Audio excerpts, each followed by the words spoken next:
नमस्कार दोस्तों, स्वागत है आपका एक और नए वीडियो में। तो आज की हमारी कहानी कहती है कि अपनी हद से ज्यादा आराम और आलस्य इंसान को बर्बाद कर ही देता है। मेहनत, शांति और धैर्य से हर कोई चीज प्राप्त की जा सकती है। ऐसा गौतम बुद्ध ने कई सालों पहले अपने शिष्यों से क्यों कहा था? इसके पीछे का रहस्य क्या है? आज इसी रहस्य को हम उनकी कहानियों के माध्यम से समझेंगे। तो बिना देर किए चलिए उन कहानियों की शुरुआत करते हैं। पहली कहानी एक बार की बात है। एक शक्तिशाली राजा घने वन में शिकार कर रहा था। अचानक आकाश में बादल छा गए और मूसलाधार वर्षा होने लगी। सूर्य अस्त हो गया और धीरे धीरे अंधेरा छाने लगा। अंधेरे में राजा अपने महल का रास्ता भूल गया और सिपाहियों से अलग हो गया। भूख, प्यास और थकावट से व्याकुल राजा जंगल के किनारे एक टीले पर बैठ गया। थोड़ी देर बाद उसने वहां 3 बालकों को देखा। तीनों बालक अच्छे मित्र थे। वे गांव की ओर जा रहे थे। राजा ने कहा, सुनो बच्चों, जरा यहां आओ। राजा ने उन्हें अपने पास बुलाया। बालक जब वहां पहुंचे तो राजा ने उनसे पूछा, क्या कहीं से थोड़ा भोजन और जल मिलेगा? मैं बहुत प्यासा हूं और मुझे भूख भी बहुत लगी है। बालकों ने उत्तर दिया, अवश्य, हम घर जाकर अभी कुछ ले आते हैं। वे एक गांव की ओर भागे और तुरंत राजा के लिए जल और भोजन ले आए। राजा बच्चों के उत्साह और प्रेम को देखकर बहुत प्रसन्न हुआ। राजा बोला, प्यारे बच्चों, तुम लोग जीवन में क्या करना चाहते हो? मैं तुम सबकी सहायता करना चाहता हूं। कुछ देर सोचने के बाद एक बालक बोला, मुझे धन चाहिए। मैंने कभी 2 समय की रोटी नहीं खाई है, कभी सुंदर वस्त्र नहीं पहने हैं, इसलिए मुझे केवल धन चाहिए। राजा मुस्कुराकर बोले, ठीक है, मैं तुम्हें इतना धन दूंगा कि जीवन भर सुखी रहोगे। ये शब्द सुनते ही बालकों की खुशी का ठिकाना न रहा। दूसरे बालक ने बड़े उत्साह से पूछा, क्या आप मुझे एक बड़ा सा बंगला और घोड़ा गाड़ी देंगे? राजा ने कहा, अगर तुम्हें यही चाहिए तो तुम्हारी इच्छा भी पूरी हो जाएगी। तीसरे बालक ने कहा, मुझे ना धन चाहिए ना ही बंगला गाड़ी। मुझे तो आप ऐसा आशीर्वाद दीजिए जिससे मैं पढ़ लिख कर विद्वान बन सकूं और शिक्षा समाप्त होने पर मैं अपने देश की सेवा कर सकूं। तीसरे बालक की इच्छा सुनकर राजा बहुत प्रभावित हुआ। उसने उसके लिए उत्तम शिक्षा का प्रबंध करवाए। वह परिश्रमी बालक था, इसलिए दिन रात एक करके उसने पढ़ाई की और बहुत बड़ा विद्वान बन गया। और समय आने पर राजा ने उसे अपने राज्य में मंत्री पद पर नियुक्त कर लिया। एक दिन अचानक राजा को वर्षों पहले की उस घटना की याद आई। उन्होंने मंत्री से कहा, वर्षों पहले तुम्हारे साथ जो 2 और बालक थे, अब उनका क्या हाल चाल है? मैं चाहता हूं कि एक बार फिर मैं एक साथ तुम तीनों से मिलूं। अतः तुम कल अपने उन दोनों मित्रों को भोजन पर आमंत्रित कर लो। मंत्री ने उन दोनों को संदेश भेजवा दिया और अगले दिन सभी एक साथ राजा के सामने उपस्थित हो गए। आज तुम तीनों को एक बार फिर साथ देखकर मैं बहुत प्रसन्न हूं। इसके बारे में तो मैं जानता हूं, पर तुम दोनों अपने बारे में बताओ।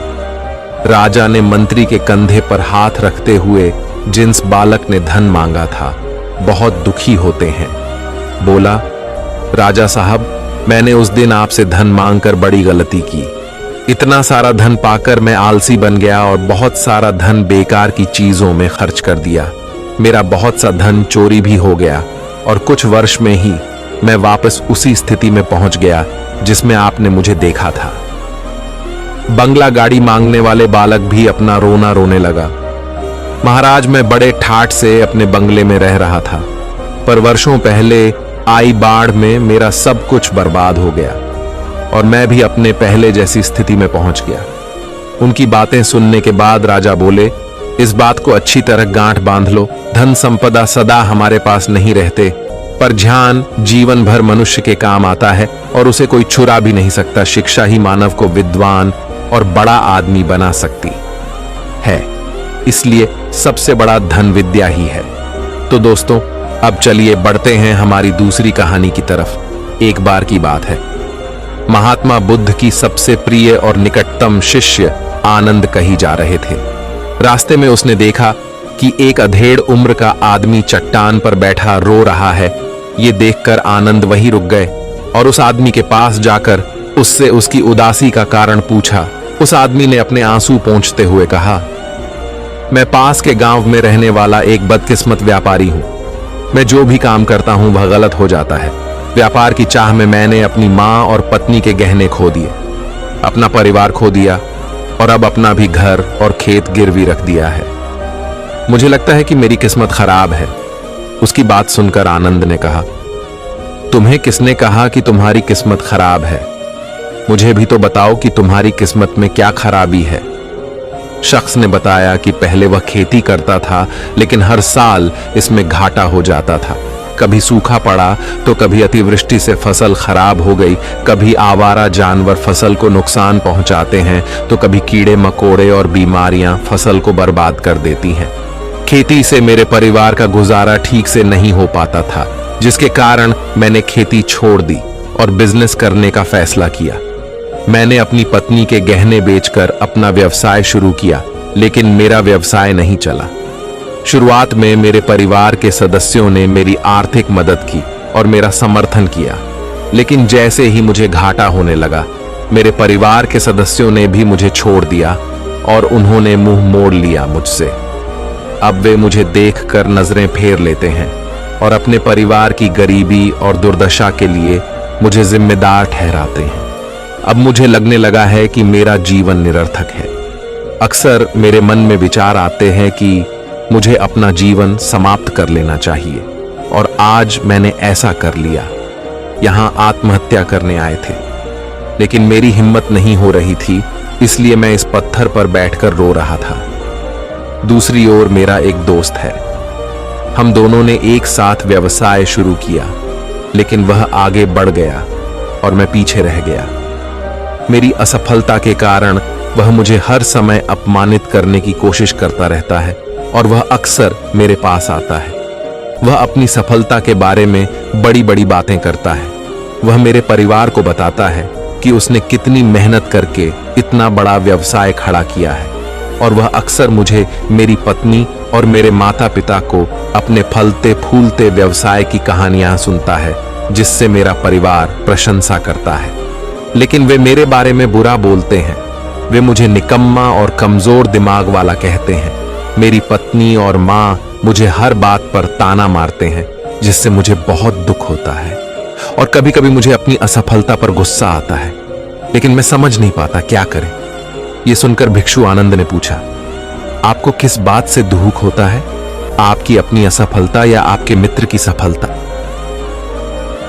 सवाल सुनकर उस आदमी ने एक पल सोचा और फिर कहा, सच बताऊं तो मुझे अपनी असफलता पर उतना दुख नहीं होता जितना अपने दोस्त की सफलता पर होता है। भिक्षु आनंद ने अगला प्रश्न पूछा, यदि आपका मित्र व्यवसाय में असफल हो जाता और आप सफल हो जाते तो क्या आप खुश होते?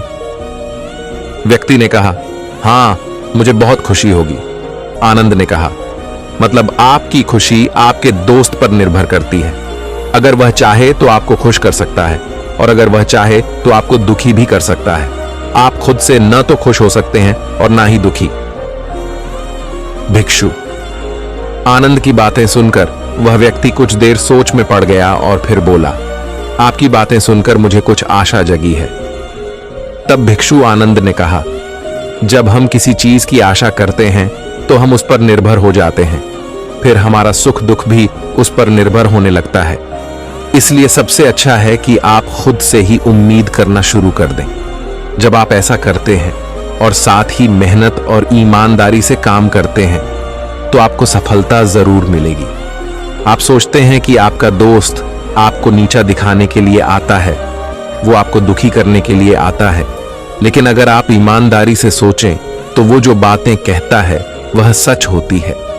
आपको उनके संघर्षों और अनुभवों के बारे में बताता है। आप उन चीजों से बहुत कुछ सीख सकते हैं। आपको उनका आभारी होना चाहिए कि आपको घर बैठे इतने सारे अनुभव मिल रहे हैं। उन अनुभवों का लाभ उठाएं, नई शुरुआत करें, ईमानदारी से काम करते रहे, कभी नहीं हार मानो। एक दिन तुम्हें सफलता अवश्य मिलेगी। आज तुम इसे दुर्भाग्य या बुरा समय कह रहे हो, एक दिन बदलेगा और इसके साथ ही तुम्हारी सोच और विचार भी बदल जाएंगे।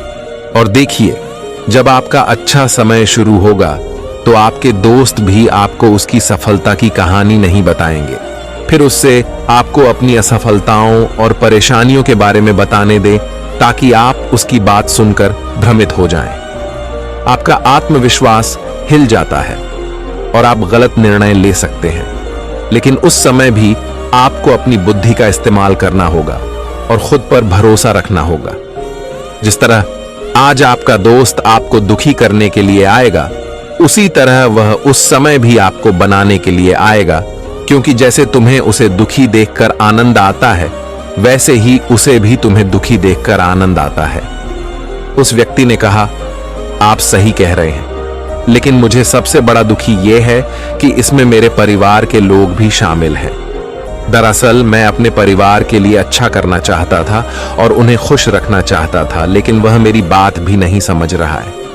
शब्द और भावनाएं वे मुझे गलत कहते हैं और कुछ समय के लिए वह मेरे साथ भी नहीं है। भिक्षु आनंद ने उस व्यक्ति को समझाया कि हम हमेशा चाहते हैं कि हम जो भी करें लोग उसकी प्रशंसा करें, लेकिन आमतौर पर ऐसा नहीं होता। लोग करते हैं, हमारे प्रयास की सराहना नहीं करते, जिसके कारण हम दुखी हो जाते हैं।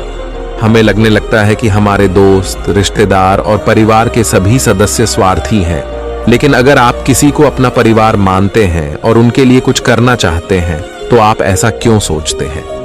आप दूसरों के लिए कुछ कर रहे हैं। वास्तव में आप अपनी खुशी के लिए कुछ कर रहे हैं, क्योंकि उन्हें कुछ करते हुए देखना ही आपको कुछ बनाता है। आप कुछ अगर ऐसा करते समय आप सोचते हैं कि आप दूसरों के लिए कुछ कर रहे हैं, तो आप दुखी रहेंगे। लेकिन अगर आप सोचते हैं कि आप ये अपने लिए कर रहे हैं, तो आप खुश होंगे, क्योंकि जब हम ऐसा करते हैं या करना चाहते हैं, अपने लिए कुछ है, तो हमें इसके लिए सांत्वना की आवश्यकता नहीं है। भिक्षु आनंद की ये बातें सुनकर उस व्यक्ति के चेहरे के भाव बिल्कुल बदल गए। उसने कहा, आप ठीक कह रहे हो साधु, लेकिन मैं समझता था कि अब तक मेरी किस्मत खराब थी, क्योंकि वह दूसरों के हाथ में थी। लेकिन अब से मैं अपनी किस्मत अपने हाथ में रखूंगा और फिर से प्रयास करूंगा और पूरी ताकत से काम करूंगा, समर्पण और ईमानदारी। और जब तक मुझे सफलता नहीं मिल जाती, मैं चैन से नहीं बैठूंगा।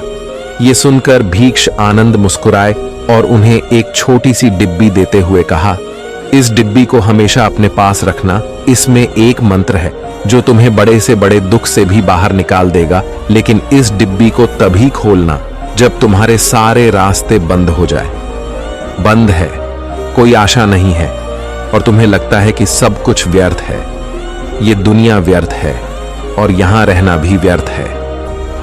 उस आदमी ने साधु आनंद को धन्यवाद दिया और बक्सा लेकर अपने घर लौट आया। उन्होंने नए उत्साह के साथ अपना व्यवसाय फिर से शुरू किया और इस बार उनका बिजनेस चल निकला, अपनी मेहनत और लगन के दम पर कुछ ही सालों में। ये एक बड़े बिजनेसमैन बन गए। उनके साथ उनके परिजन भी आए थे और उसका जीवन अत्यंत सुख, शांति और समृद्धि से बीतने लगा। लेकिन वक्त और किस्मत के खेल को आज तक कोई नहीं समझ पाया है और ना ही कोई समझ पाएगा। यह हमेशा एक जैसा नहीं रहता, ये बदलता रहता है। वे भी व्यक्ति के जीवन में परिवर्तन। जो व्यक्ति जिस राज्य में रहता था, उस पर पड़ोसी राज्य के राजा द्वारा आक्रमण कर दिया जाता था। उस हमले और डकैती में उस व्यक्ति का सारा पैसा भी लूट लिया गया, उनकी दुकान और घर जला दिया गया। अपनी जान बचाने के लिए उन्हें अपने परिवार सहित वहां से भागना पड़ा। व्यक्ति कई दिनों तक अपने परिवार के साथ इधर उधर भटकता रहा। वो हर छोटी चीज के लिए मोहताज हो गए। उनका बच्चा बीमार हो गया और इलाज के अभाव में बीमारी से बुरी तरह पीड़ित होने लगा। यह देखकर उसका हृदय चीत्कार करने लगा। उनके पास अपने बेटे का इलाज कराने और अपने परिवार का भरण पोषण करने के लिए पैसे के नाम पर एक सिक्का भी नहीं था। वह अंदर से टूट गया था और निराशा एक बार फिर उस पर हावी हो गई। उसे लगने लगा कि उसका जीवन निरर्थक है, सारा संसार अर्थहीन था। लेकिन तभी अचानक उसे भिक्षुक आनंद द्वारा दी गई डिब्बी की याद आई। उसने बड़ी उत्सुकता से उसे खोला तो डिब्बे के अंदर एक पर्ची मिली। उस पर कुछ लिखा हुआ था। पर्ची पढ़ते ही उसकी आंखों के सामने छाया निराशा का अंधेरा गायब हो गया और वह अचानक मुस्कुरा दिया। पर्ची पर लिखा था कि यह वक्त भी गुजर जाएगा। दोस्तों, ये कहानी हमें सिखाती है कि समय के खेल को समझना संभव है। ये हमेशा बदलता रहता है, इसलिए हमें बुरी परिस्थितियों में निराश नहीं होना चाहिए।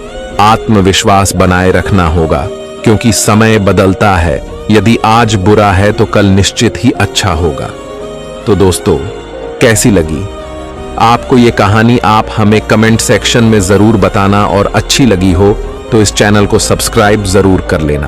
तो चलिए मिलते हैं ऐसी ही कोई नई कहानी। तब तक के लिए अपना ख्याल रखिए। धन्यवाद और नमो बुद्धाय।